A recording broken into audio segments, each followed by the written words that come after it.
city is on edge. You don't want National Guard on every corner. This is where the ask comes.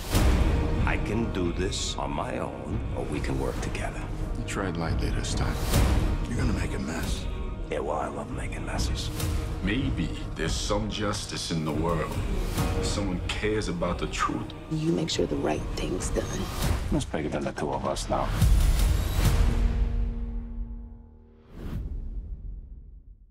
What was your recruiting process like? My best friend went to the University of Florida, man. They had an amazing recruiting class, man.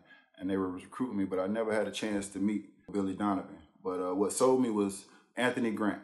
Anthony Grant is the coach at University of Dayton.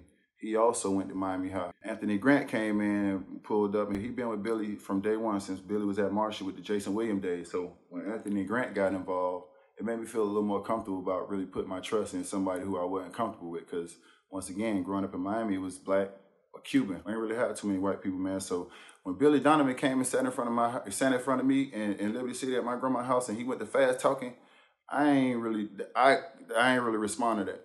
You know what I'm saying? It was different. It was somebody coming from New York, and they sitting down fast talking, and I'm like, yeah, it sounds good. But then when I had a chance to sit down with Anthony Grant, somebody from where I'm from, that's what made me more comfortable with going to the University of Florida. I never took a visit anywhere else, man. I committed straight to Florida, and I stuck with it. That's probably the best 4 years of my life, man.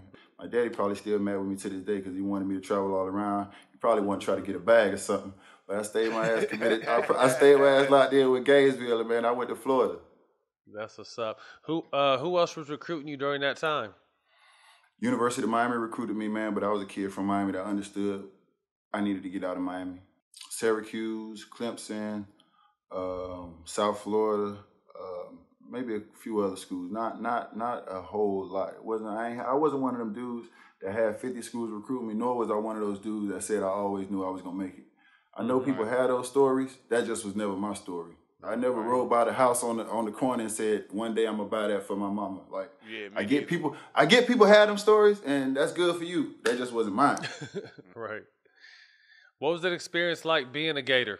Oh man, that's probably the best 4 years of my life, man. It was the best 4 years of my life. It was the first time I had the opportunity to really engage with different kind of cultures and really understand, what life was about. It's something bigger than what you see every day. And I think that's really been my motivation outside of basketball, is letting these kids know it's something bigger than what they see every day. I think the first thing that kids do, and the first mistake we all make growing up, is that we think the world is just like what we see every day when we come outside and where we go. We think that's like the whole world. For me, man, just understanding that everywhere wasn't like Liberty City, everywhere wasn't like Overtown, everywhere wasn't like Little Havana. So that's what I try to show the kids, man. Like, it's a bigger world than what you see every day when you go out your house, man. I ain't never went to South Beach until I got the NBA. I tell people that all the time. Until I got the NBA, I had never crossed that bridge to go over there to South Beach. How did your bond form with Billy Donovan? I love Billy, man. Billy pushed me. He was the first coach outside of, Frank Martin was to actually push me. Frank Martin was the first coach to push me. Billy was the second. Before that, everything came natural, man. But Billy was on some different shit. Billy was on some waking me up 6 o'clock in the morning, running before class, get me out the class, man. It was on some conditioning. Like, I wasn't really big on that conditioning, man. I just go hoop. Shit, give me the ball. I'm going to get a bucket. You know what I'm saying? Give me the ball. He can't guard me. He can't guard me. He too small. Like, I got footwork. I'm stronger.